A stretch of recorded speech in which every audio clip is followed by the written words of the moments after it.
Without any further ado then, we'll get on with today's lecture. I'm really delighted and grateful to Lieutenant General David Leakey, who is Black Rod here at Parliament, who's going to talk to us about his role today at Parliament and a brief glance back into history as well. So welcome and thank you very much. Thank you very much.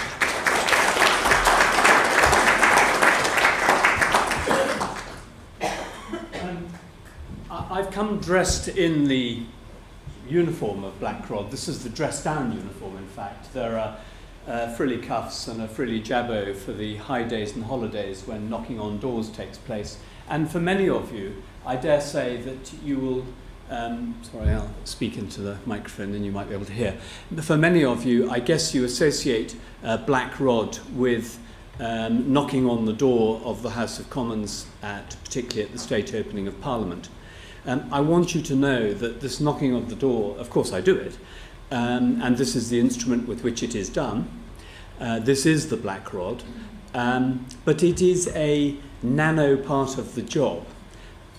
Wearing the uniform is not a nano part of the job. Every day that the House of Lords is sitting, I wear the uniform, and I'll explain during the course of my lecture, and it will become, I think, fairly obvious during the course of my lecture why I wear the uniform. But in the meantime, I thought that since you're here and you wanted to see Black Rod, I wasn't quite sure whether you'd be more interested in me as the person or the physical rod itself. I'm very happy to pass it round the room, but I would ask you to treat it with very great respect. It doesn't belong to me, it belongs to the Queen, and it has been damaged in the past by people when it's been passed around, but I would ask you to be extremely careful with it and not to scratch it. And if you look on the bottom, you'll see that there is a gold sovereign which is dated 1904. The rod itself dates from 1873, for those of you who, it's hallmarked 1873. So there it is, do pass it round quietly during the course of the lecture. I would like it back at the end. So I start with the Black Rod and do have a look at it. The Black Rod, the history of the Black Rod starts in 1348 when Edward I had completed a very successful campaign in France. I choose my words carefully. Are there any French people here? Well, he beat the French at the battles of Crécy and Calais, and this re-established the English territories in France and the English sovereign rule over those territories. And when Edward III came back to England, he wanted to reward, in a sense, the 25 people who had been his particular supporters in prosecuting this campaign. Not just the military commanders who'd commanded the troops in the campaign and helped him win the battles, but also those who'd supported him in terms of developing the strategy, the campaign, resourcing the campaign, enabling and facilitating the campaign, raising the money back home to conduct the campaign, and of course keeping the peace and keeping order back in England whilst the king and his army was abroad. And he formed these 25 top chaps he made them knights in the Order of the Garter. The Order of the Garter still exists today. There are still only 25 knights, they're not the same ones, in the Order of the Garter, and a knight is only invested, a new knight is only introduced or invested into the Order of the Garter on the death of an existing knight.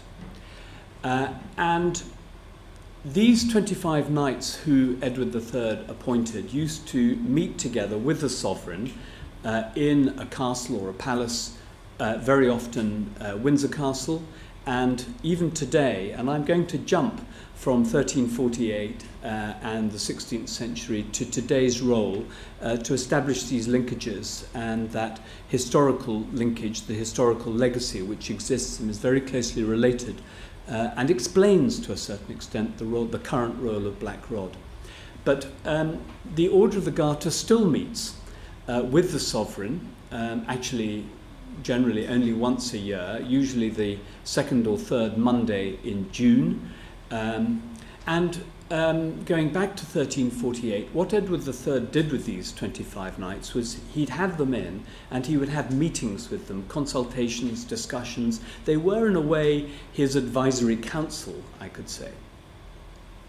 And at these meetings they would do three things. They would have the meetings themselves, and then they would process. And don't forget, this was the sovereign with his 25 top knights in the land, and so the processions were a public spectacle. So the sovereign and his knights would dress in their finest robes, process from the meeting room to the local cathedral, chapel, church for divine service, and then they would process from the cathedral or chapel to a hall for feasting, banqueting.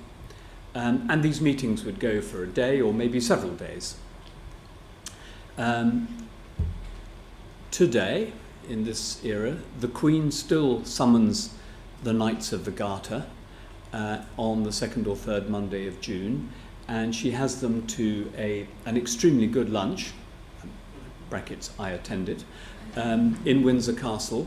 The knights then dress in those great robes and the rather daft hats with white feathers, and process with the Queen, with the royal knights. There are 25 temporal knights and as many royal knights as the Queen will appoint, and they process to St George's Chapel and have divine service, and then they process back afterwards. So you could say not much has changed, and I'll come back to that turn of phrase in just a moment, because in 1348 there wasn't a police force as we would recognise police these days. In fact, there wasn't G4S either. And yet there were at that time, to use the sort of common word, nonetheless miscreants and delinquents, troublemakers. And the meetings which the sovereign held with the Knights of the Garter were sometimes disrupted by people who wanted to get into the meetings who weren't allowed in, or sometimes people who were in the meetings attending or being advising, or consultants who were invited into the meetings who needed to be ejected for whatever reason. And also the processions needed ordering, the ceremonial, the king and his knights in their fine robes. And so the king appointed what was known then as an usarius. Usarius is the medieval Latin for doorkeeper. And essentially what this doorkeeper did was he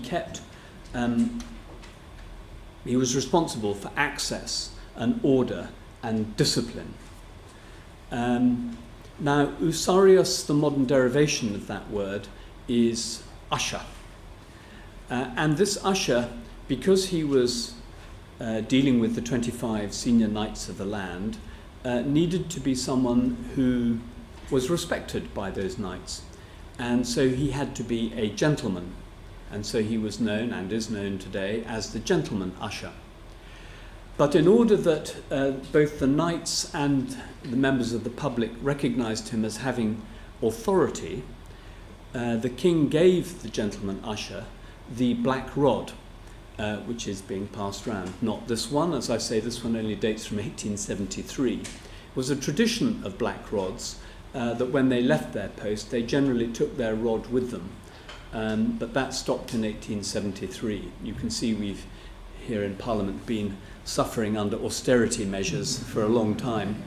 But the key thing about the black rod is not the rod itself or the blackness of it. In fact, the key thing is, if you look on the top of it, if you could just hold it up for a moment, if you look on the top, there is a gold lion. And the lion is the significant part of the rod, because the lion is the symbol of royalty, and it indicates the sovereign's authority. So black rod, the gentleman usher carrying the black rod with its royal lion is a symbol of the sovereign's authority. And black rod was rather like the Knights of the Garter, personal appointment of the sovereign, and indeed today the appointments to the Order of the Garter are made personally on the personal selection of the sovereign, not through an application process or the Prime Minister or any political process. It is entirely in the gift of the Queen, and it's a great honour. And Black Rod too was then entirely in the gift of the sovereign.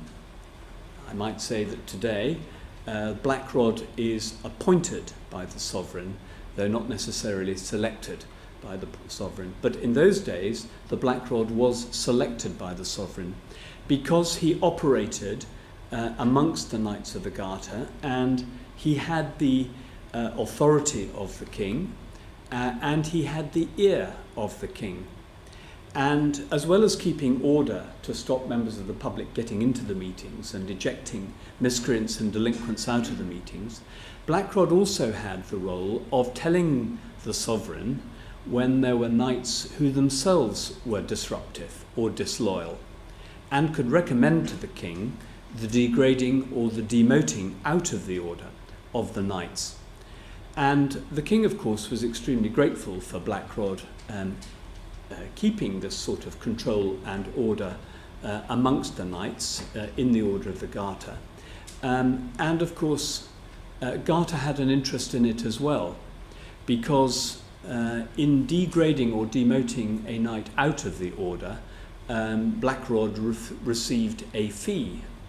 And what was more, having degraded a knight out of the order, it created a vacancy, which meant that a knight could be appointed and invested into the order, for which Black Rod also received a fee.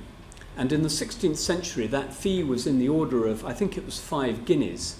And if you multiply 5 guineas up by the retail price indicator algorithm to 2014 prices, 5 guineas and some shillings, I think it was 13 shillings, is a tidy sum. And if you're doing that maybe 2 or 3 times a year, it's a nice living. You might say, so what's all that? What's the relevance of all that to today? And sometimes when I'm limited to just 10 minutes talk, I finish the talk there and say nothing has changed. Black Rod lives in the House of Lords and does exactly the same thing today, except that I am paid a salary and I don't earn any fees anymore. But since we've got a little more time, I'll expand on the evolution of the job of Black Rod, how the role has evolved over the centuries, and how I am employed today.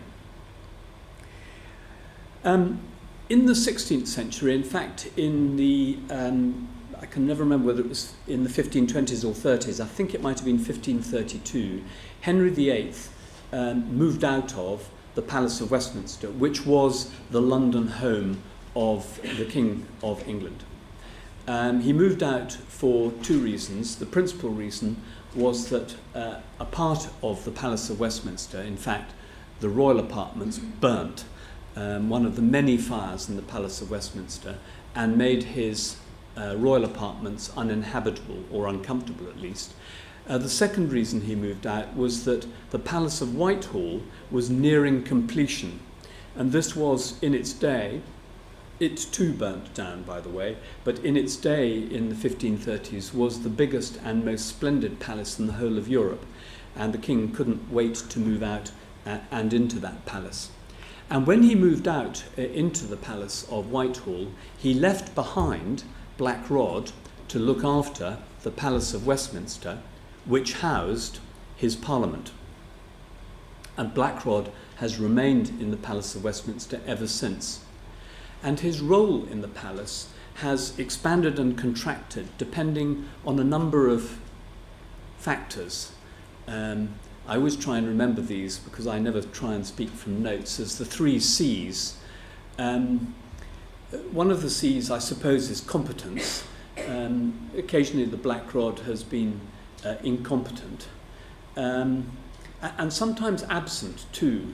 The longest serving Black Rod, and by the way, there have been either 68 or 69 black rods. You might say, well, black rod, you ought to be a bit more precise about this. The reason is we have 69 names. I think I'm the 69th name. But it is thought that one of the names never actually took up the appointment. So there have been either 68 or 69 names. Of those black rods, one held the job for 47 years. I'm not trying to break that record. I'm already 62 and I've been in the job for 3.5 years. Of the 69 black rods, one did fall foul of the sovereign and was beheaded by Henry VIII. I'm trying not to be the second black rod to fall foul of the sovereign in that way, at least.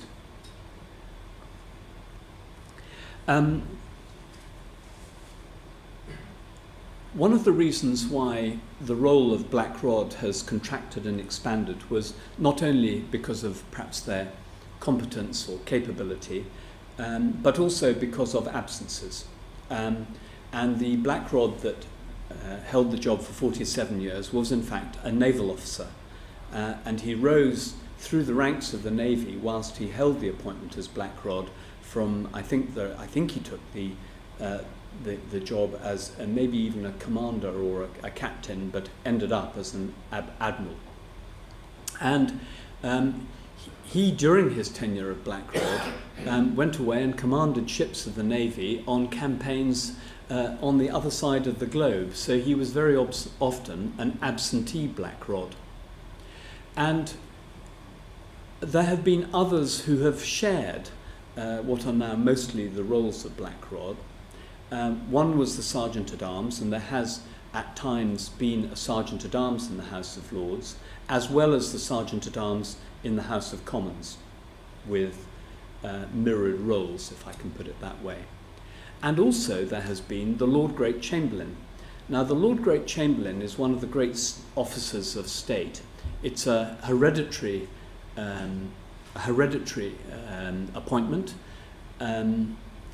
The appointment is, in fact, rotates between three aristocratic families of the country: the Ancaster family, originally the Duke of Ancaster, the Carrington family, and the Cholmondeley family, the Marquess of Cholmondeley. The three families, the reason it came to three families was that the title was held by the Earl of Oxford, but for reasons which are unbelievably complicated and have been taken to the courts on numerous occasions. The Earl of Oxford didn't have a male heir, and so the office of Lord Great Chamberlain was split between various relations of the Earl of Oxford, and indeed the office of the Great Lord Chamberlain is split into shares, and the shares are shared between these three families. Fortunately, the Marquess of Cholmondeley holds a 50% shareholding. The other families, the Ancasters and the Carringtons, hold a 25% shareholding each, and their shareholdings are broken down into much smaller shareholdings amongst the various relations of the family. When the sovereign dies, the Lord Great Chamberlainship moves to the next family. So the Cholmondeleys hold it at the moment. The next family to get it will be the Carringtons, if the sovereign agrees, but this has been the tradition. And when the next sovereign dies, the shareholding will move back to the Cholmondeleys, and when the following sovereign dies, the shareholding goes to the Ancaster family. So it alternates to the Cholmondeleys, and then every third sovereign it goes to the Ancasters and the Carringtons. The Lord Great Chamberlain has himself, even today, responsibility to the sovereign for the Palace of Westminster as a royal palace.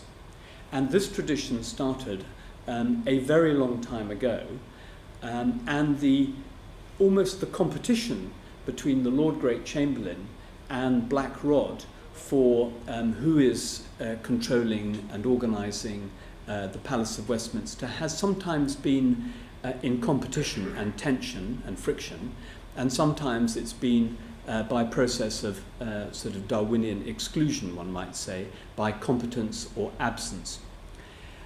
There was another C, and that I suppose I ought to mention it just for completeness, and that is corruptibility. And it was, quite often in the history of Black Rod has been hauled before the Lords, and indeed the Sovereign for that matter, and told to curb his hunger for fees. And Black Rod's corruptibility really came to a head, I suppose, at the end of the 19th century, when Black Rod was put finally onto a salaried basis rather than a fee basis, because at the end of the 19th century, Black Rod seemed to have rather a lot of control or influence over which bills were brought before Parliament. And in the 19th century, many bills were private bills brought in connection with, for example, the railways and in the industrialisation of our cities and countryside, canals, railways, all these sorts of developments, which were often enabled by private bills. And in order for a member to bring a private bill, space had to be made in the parliamentary timetable, and it seemed that Black Rod in the House of Lords was enabling rather a lot of private bills to be brought, and it was well known that Black Rod would do it for a very considerable fee. I'm still open to this nowadays. The fee, that is, though I have to say my influence doesn't extend to private bills.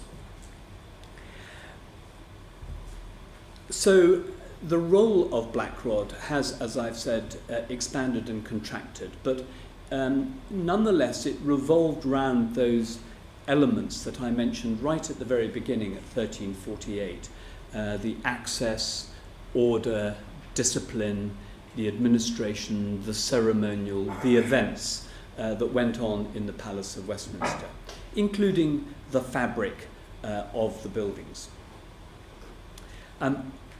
I want to fast forward now, because time is running on, to 2014. And what does Black Rod do today, having given you a little bit of the historical context? I think I can describe my job very roughly and broadly as being divided into 4 parts. The first part is security, and around the houses I'm probably best known for, amongst those who work here, the members and staff, for my role in security. The Palace of Westminster is a globally iconic building. It is therefore a global iconic terrorist target. And therefore there is a requirement for security here. But not just the Palace of Westminster, all the other parliamentary buildings, of which there are 8 or 9 spread round the vicinity of the parish of Westminster and Victoria, they also need protecting, not just because of the iconic status of Parliament, but for the people who work here, the members, the high-profile members, and the fact that it is the national Parliament. And some would describe it as the mother of parliaments. So it is a target, but not just for terrorists, and of course it would be a dreadful thing if there was a terrorist attack which destroyed the building itself or damaged the building, and worse, injured or killed the people who worked there. So security is very important, but also parliaments attract the attention of others, demonstrators, protesters, stunt throwers, and although in most cases protesters aren't bent on damaging people and, well, sometimes property, but not destroying property, but nonetheless, if demonstrators and stunt throwers get into the Houses of Parliament, the Palace of Westminster, then reputationally it is very damaging to the status of Parliament, and of course it undermines people's confidence in our ability to secure Parliament against not just stunt throwers but more serious threats, guns, bombs and knives. So we take security very seriously. There are 15,000 people who have passes to come into the Palace of Westminster, so we run a very big vetting operation as well for all pass holders. Permanent pass holders go through a vetting process before they get a pass. There is a cybersecurity threat, as you can imagine, so there's quite a cybersecurity operation that is run here. And there are three principal people who are responsible for security in the Houses of Parliament. Myself and my opposite number in the Commons, the Sergeant-at-Arms, and we work very, very closely together. In fact, my mantra with the Sergeant-at-Arms in the House of Commons is that if anybody could get a cigarette paper between the two of us, since we are responsible for the operational delivery of security on behalf of Parliament, if anyone can get a cigarette paper between the two of us, probably one of us will have to go. And there is the Parliamentary Security Director, who sits as the sort of primus inter pares of the three of us, who looks after, amongst other things, the cybersecurity aspects of Parliament, and he is the coordinating authority for things like the security policies, the intelligence and risk assessments, the threat assessments, and the overall strategies. But the operational delivery of security is vested in the Sergeant-at-Arms and myself. And the three of us work very, very closely together in delivering security for Parliament. If you go around Parliament, you will notice that there are a lot of policemen here. We have a large security force here. It's some 500 strong, round about 150 police and 350 civilian security officers who are employed by the Metropolitan Police, and it's run under a contract with the Metropolitan Police worth about £30 million a year. So the management of that contract, the 24/7 security operation, 365 days of the year, is the responsibility of that contract with the Metropolitan Police, with the Sergeant, the Black Rod, and the Parliamentary Security Director as, if you like, the customers or clients, and the Metropolitan Police as the deliverers of our house security. And that takes up about 25% of my time. So that's security. And tied up with security is, of course, access. So all the entrances, the search and screening that goes on, turning those measures up and tuning them down depending on the threat state. Are you giving it back to me? I'd be delighted to have it back. Thank you very much.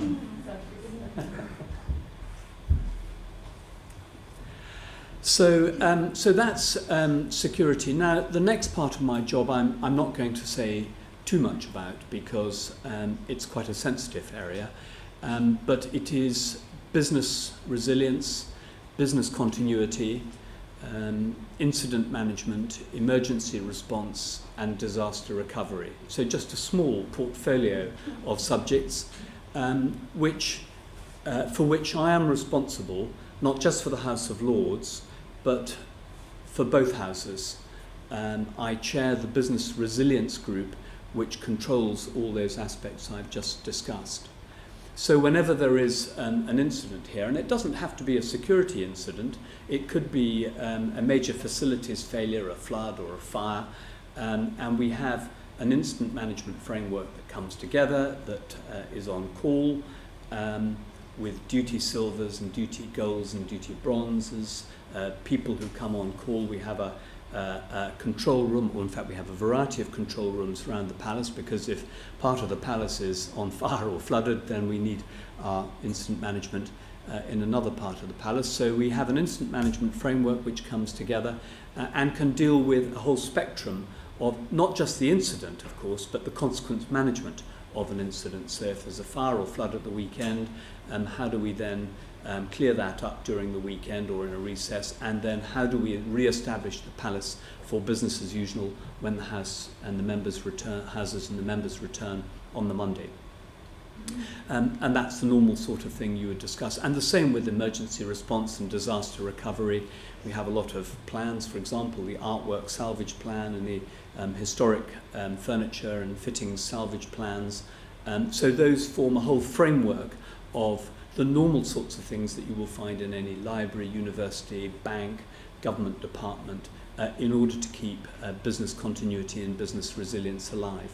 And of course, there are relocation plans, because if the Thames should flood, for example, and Parliament be awash, or if Parliament should burn down again, we've had it down a few times, or if a worse calamity befell Parliament, the Houses of Parliament, then, or indeed parts of the Houses of Parliament or parts of the Palace of Westminster, then we have a whole spectrum of relocation plans, contingency plans, as you would expect.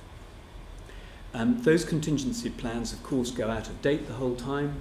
The alternative buildings and locations become obsolete or obsolescent or not fit for purpose because their IT network doesn't suit the changing requirements of Parliament, or the broadcasting capabilities that we have fitted need adapting and modification. So there is a constant process of refurbishing those relocation plans, and indeed we're in a major phase at the moment of upgrading those relocation plans. They're quite sensitive, obviously, for obvious reasons, and I'm not going to say any more about them, but suffice to say that Blackrod's responsible for that for both Houses of Parliament. Probably takes up about 25% of my time. The third part of my job, or third quartile of my job, is, and I describe this very loosely as event management. The event for which I suppose with which Blackrod is most closely associated is the state opening of Parliament. The state opening of Parliament, of course, people focus on the ceremonial, which you might describe as the substance of the event, which is true, and that's what people see and notice. And for members and staff who are in and around the Palace of Westminster, there's a great atmosphere on the day. It is a great ceremony, and it's the ceremony that is the eye-catching and substantive part of the day. I suppose you could say the substantive part of the day is the Queen's speech itself, but nonetheless it's very symbolic. I'm going to linger on the state opening for a moment because there are some important symbolic things about the state opening which some people don't fully get. First of all, Blackrod's responsibilities for state opening, of course the ceremonial and all the rehearsals that go with it. But then there is the fabric for the state opening of Parliament. If you walk around the Palace of Westminster on a normal business as usual day such as today, it looks glorious and wonderful. If you walk around the House of Lords Chamber, in particular the House of Lords Chamber, Prince's Chamber, the Royal Gallery and the Robing Room, there has been, in preparation for state opening, quite a transformation. I won't go through all of it, but two major parts of that are the Royal Gallery, for example, has tiered seating put into it, all covered in wonderful fabrics and high quality chairs, tiered seating for 600 in there. The other aspect, which not only in those apartments I've mentioned, but extending down towards the House of Commons and Central Lobby and Members' Lobby, are the television cameras and television stands and the lighting. And it takes about 6 weeks to prepare the Palace of Westminster for the state opening of Parliament. Of course, when I say 6 weeks, some of the work starts very incrementally. Little bits of work start to be done because the Houses are still sitting, but it's in the last fortnight before the state opening of Parliament there is a major transformation of the fabric, and the miles and miles, tens of kilometres of cabling for the television cameras, the commentary boxes, commentary positions and so on, which go through. So the second part, the ceremony I've mentioned, and then the fabric. The third part, of course, is the security operation that goes with the state opening of Parliament. It is, not only is the Palace of Westminster an iconic, globally iconic building, but the state opening of Parliament is a globally iconic event, and many extra precautions are taken, and there is a pretty exhaustive security plan, for which Blackrod is responsible. I mentioned the television. The media interest in the state opening of Parliament is huge. The state event is televised globally, and it is networked out and syndicated out, and responsibility for the distribution, if you like, not only for the setting up the actual television cameras and monitors, but the cabling and the distribution out to other networks also is part of the state opening plan under Black Rod. So that's quite a major undertaking as well. And finally, there is the, if I can put it this way, the protocol of state opening of Parliament, by which I think I mean the seating plan. When you imagine the sort of people that want to come to state opening, or indeed already are in Parliament and want to attend in the chambers, there's quite a premium put on the ticketing arrangements for that. Happy to accept. So that's the state opening of Parliament, but all through the year there are events of different sorts. The state opening of Parliament is one of the biggest and most complex. There are lots of state visits. For example, in October, later this month, the President of Singapore is paying a state visit to the UK. As part of each state visit, incoming state visit, the head of state usually comes to Parliament to address the members of both Houses of Parliament. For the small visits, it's quite a small event, but there's a lot of ceremonial and protocol and security involved with it. The event takes place in the robing room. For the bigger events, such as when President Obama came, and indeed the Pope, these events take place in Westminster Hall because more people want to attend them. And consequently, the media coverage and the security and protocol arrangements expand exponentially and in proportion to the scale of the visit. And then every day there are events going on, events in each house, and the smaller events by and large tend to be run by the Sergeant-at-Arms and the Commons and Black Rod in the House of Lords. But there are smaller events which take place involving both houses. An example of that perhaps would be the Nelson Mandela commemorative event that took place in Westminster Hall last year. Aung San Suu Kyi came and addressed members of both houses and invited audience in Westminster Hall.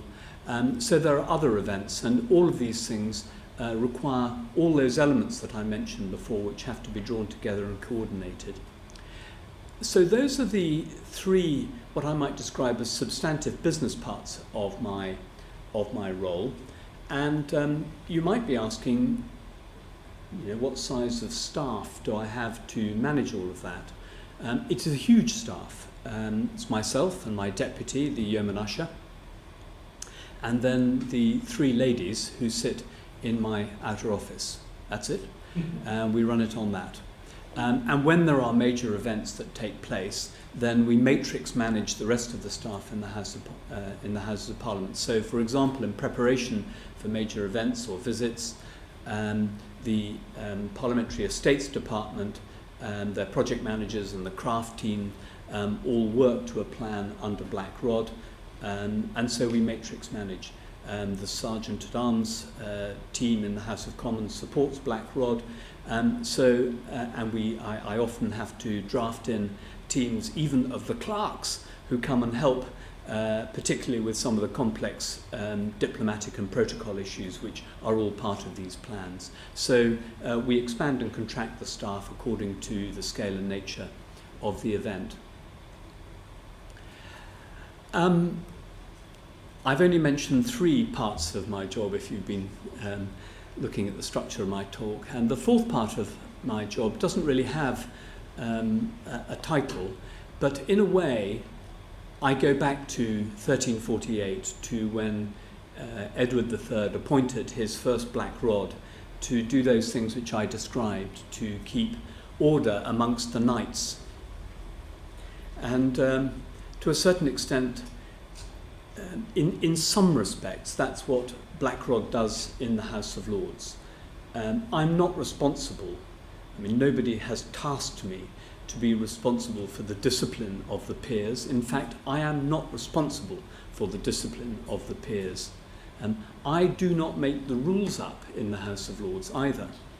And if a peer steps outside the rules of the House in a major way and breaches the code of conduct, as I'm sure you'll know from reading the media, then the peers are dealt with by their peers, by the committees set aside, the Conduct Committee and the Privileges Committee and the House Committee that disciplines peers for breaches of the rules or the code of conduct.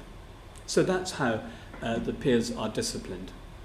But nonetheless, in the House there are, on a daily basis, the number of peers, I always forget because we've just had a new batch of peers appointed to the House, but there are some 780 peers who come and work regularly in the House.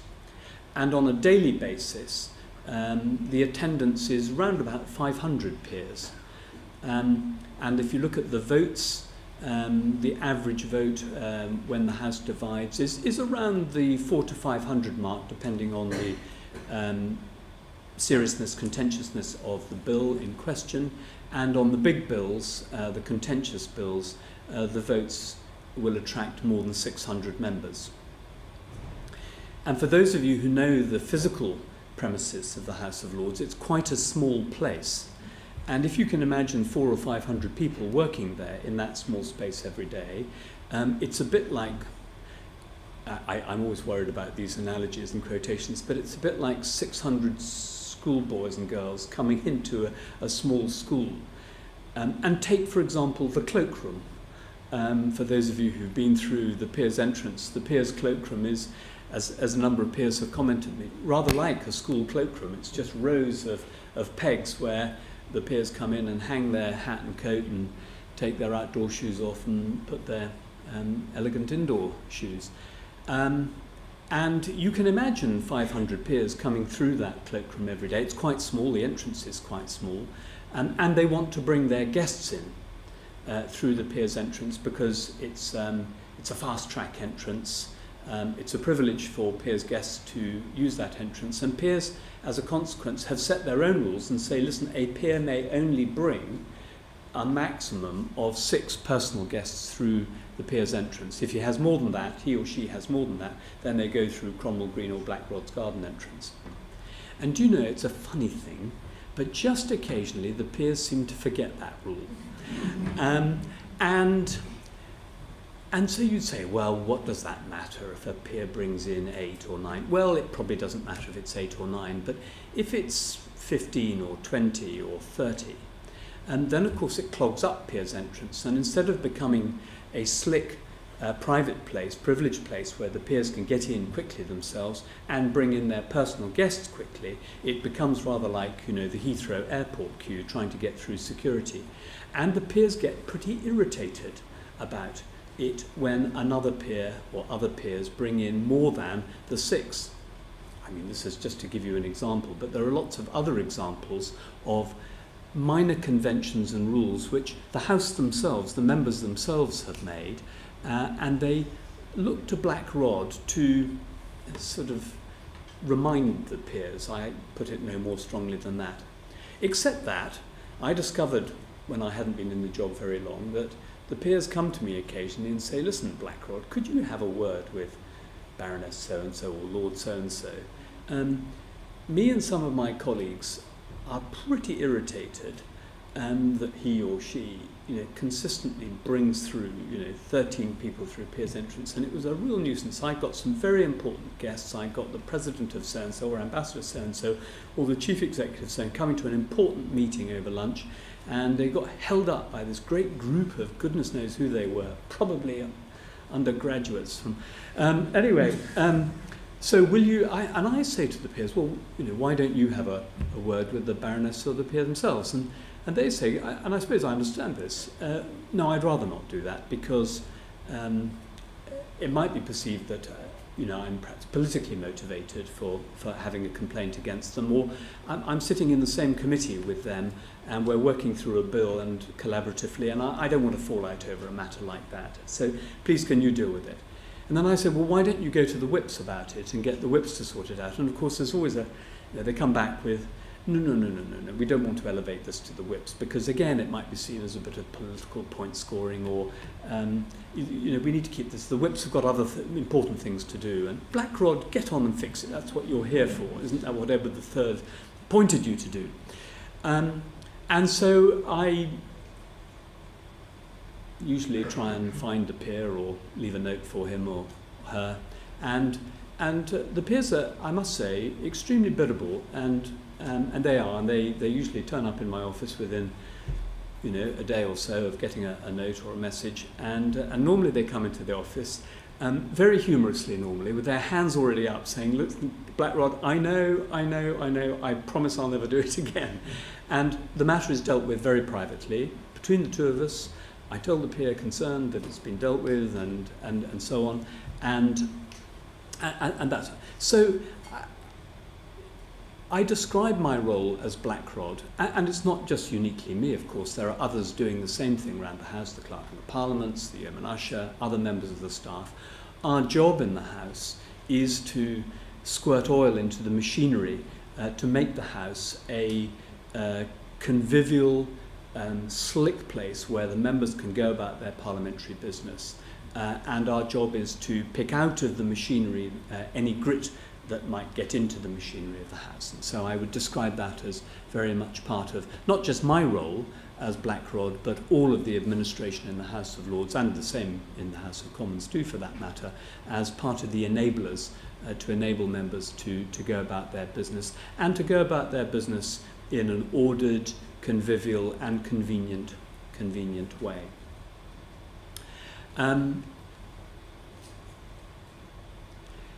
I said I'd say something more about the state opening of Parliament and the symbolism of the state opening of Parliament. The Palace of Westminster has been a royal palace. It still is partly a royal palace from the time that Henry VIII moved out in the early 16th century until 1964. And it was this Queen who decided, perhaps given the climate of the time in the 60s, quite a strong anti-monarchist movement in the country, a very strong Republican movement in the country, a very strong, vibrant, left-leaning socialist movement in the country, that it was somehow inappropriate that the monarch should own the premises of particularly the elected chamber. And so it was the Queen's idea herself that she would give to the House of Commons and to the House of Lords their respective premises and not retain them as part of the royal palace. And that was agreed to, in fact, strongly supported by the Prime Minister of the day, Harold Wilson, and was very simply enacted, in fact, through a statement in the House of Commons that was indeed what had happened. So it was only as recently as the mid-60s that the House of Commons has actually owned their own premises, if I can put in. I'm not sure that they have the freehold as such, but they have their own control of their own premises, and likewise the House of Lords. And when you walk around the Palace of Westminster, of course you see everywhere where there's green carpet and green upholstery. There are some anomalies in this. Central lobby is in fact divided into half. Half is owned by the Commons and half by the Lords, even though the upholstery all round central lobby is green. If you go to the Pugin room, I think it's got a red carpet but green upholstery. In fact, the room belongs to the House of Lords, but it's been lent to the House of Commons. But generally speaking, what's green is Commons territory, what's crimson or red is Lords territory. And then if you look carefully, you will see that the carpeting in parts of the House of Lords is not crimson where you would expect it to be. It's blue. And blue is the royal colour for carpet. And you will see that the House of Lords chamber has blue carpet in there. Why? Because the Queen comes and walks into that chamber. And so the privilege of the House of Lords is to have a blue carpet. When the Royal Gallery is carpeted for the state opening, as you'll see, it's carpeted in blue. And if you go into the robing room, which has a permanent carpet, it's blue.